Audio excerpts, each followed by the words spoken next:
तो स्टूडेंट्स ये रही हमारी प्रॉब्लम नंबर 2.12 जिसमें वो कह रहा है system is described by the following differential equation. तो एक सिस्टम है जिसका बिहेवियर इस इक्वेशन की मदद से डिफाइन किया जा रहा है, जिसकी इनिशियल कंडीशंस भी हमें दी गई है। X of 0 is equal to 1 जबकि एक्स प्राइम 0 -1 के इक्वल है। तो हमने इसकी ब्लॉक डायग्राम बनानी है, यानी कि बच्चों आगे हमें क्या होता था प्रीवियस प्रॉब्लम में देखने को मिला, इस तरह से हमें सिस्टम दिया जाता था। सिस्टम के अंदर हमें ट्रांसफ़र फंक्शन की फॉर्म में इक्वेशन लिखी मिलती थी। ठीक है, अब हम क्या करेंगे, इस इक्वेशन को बनाएंगे, इस ब्लॉक डायग्राम को इनको बना कर देंगे। तो अब हम इसका लैपलास लेंगे, देखें क्या आ जाएगा। Applying Laplace transform on both sides. तो देखो बच्चों यहाँ पे जब लैपलास अप्लाई होगा तो आपको पता है डबल डिफरेंशियल इक्वेशन का लैपलास हमारे पास क्या होता है, जितनी डिग्री है उस लिहाज से एस की पावर स्टार्ट होगी एस स्क्वायर, फिर आ जाए आगे ये जो एक्स है ये टाइम की डोमेन में था, अब ये कन्वर्ट हो जाएगा फ्रिक्वेंसी की डोमेन में।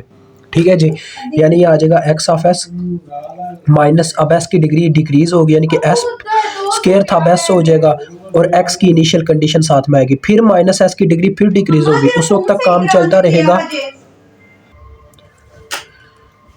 और ये डिग्री 0 पे चली गई तो ये आ गया एक्स प्राइम 0।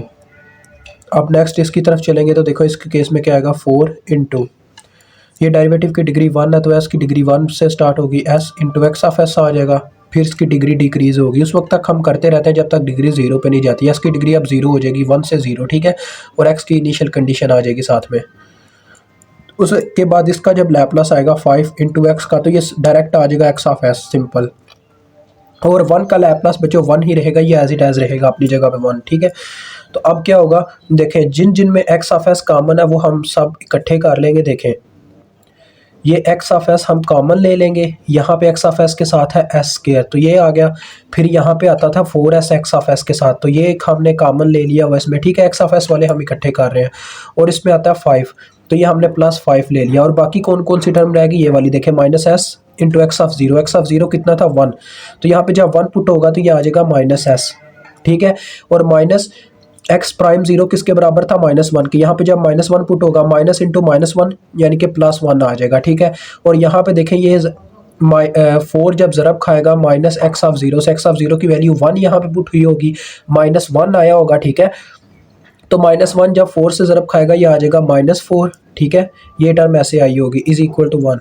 बस अब इसको थोड़ा सिंप्लीफाई करें, देखें क्या आ जाता है, x of S is into S square plus 4s plus 5, ये टर्म अभी इधर ही है और ये सबको उठा के उधर ले जाएंगे। देखें ये एस उधर जाके +s हो गया। ठीक है, और ये देखो -4 में से +1 किया तो ये हो गया -3, -3 जब उस तरफ गया तो -3 +3 हो गया, +3 +1 कितना होता है +4, ये फॉर्म आ गई। तो देखो एक्स ऑफ एस की हमारे पास इक्वेशन बन गई s + 4 over S square plus 4s plus 5, और ये बस यहीं तक करना है, इसको आगे मज़ीद लेके जाने की ज़रूरत नहीं है क्योंकि उसने बस बोला हुआ है आपने शो करना है ब्लॉक डायग्राम को। ब्लॉक डायग्राम शो करने के लिए अब आपने पता क्या करना है, एक्स ऑफ एस को आपको पता ही ये बराबर होता है C of S over R of S के। ठीक है, इस तरह से इसको शो आउट करवा देना है और इसकी ब्लॉक डायग्राम अब हम बनाएंगे।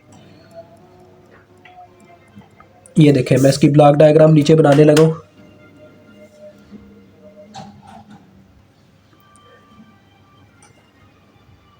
इसके अंदर हम इक्वेशन लिखेंगे s + 4 over S square plus 4s plus 5, ये हमारी आउटपुट है जिसका नाम है सी ऑफ एस, और ये हमारी थी इनपुट जिसका नाम था आर ऑफ एस।